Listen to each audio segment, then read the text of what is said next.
perché contiene pezzi storici d'arte straordinari, viva nell'immondizia perenne. Anche questo teatro, normalmente qui davanti per terra ci sono sempre carte, buste di plastica, immondizia.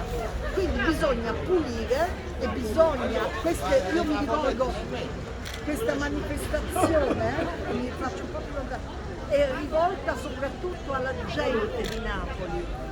Noi abbiamo una città meravigliosa, invidiata da tutto il mondo.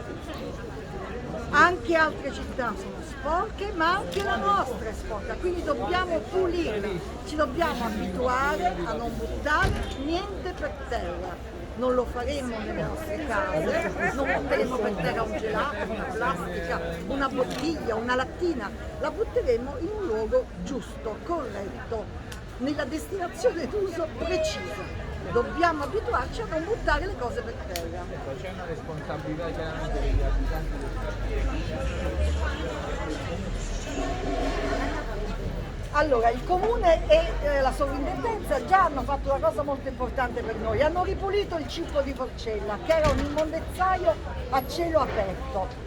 Certo, anche il comune si deve, come dire, dare da fare per ripulire quello che è molto sporco. Qui dietro, a Santa Maria Piazza, c'è una discarica a cielo aperto che andrebbe naturalmente rimossa.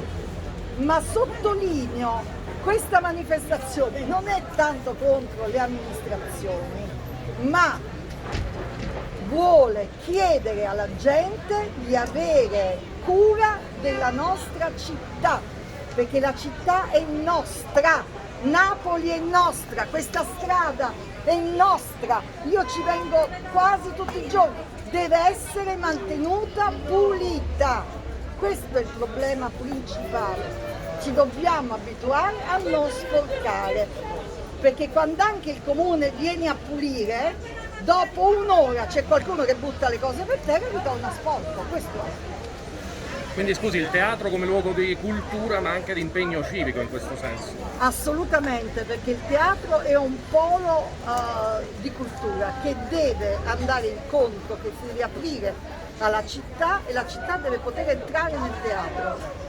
Io credo che faremo anche delle cose più avanti con le mamme, con i ragazzi, per cercare di far entrare nella testa delle persone che la città è nostra. Napoli è meravigliosa, ne dobbiamo essere fieri e va mantenuta pulita.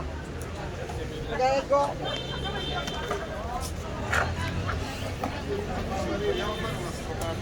Sì. Ti posso salutare? Sì.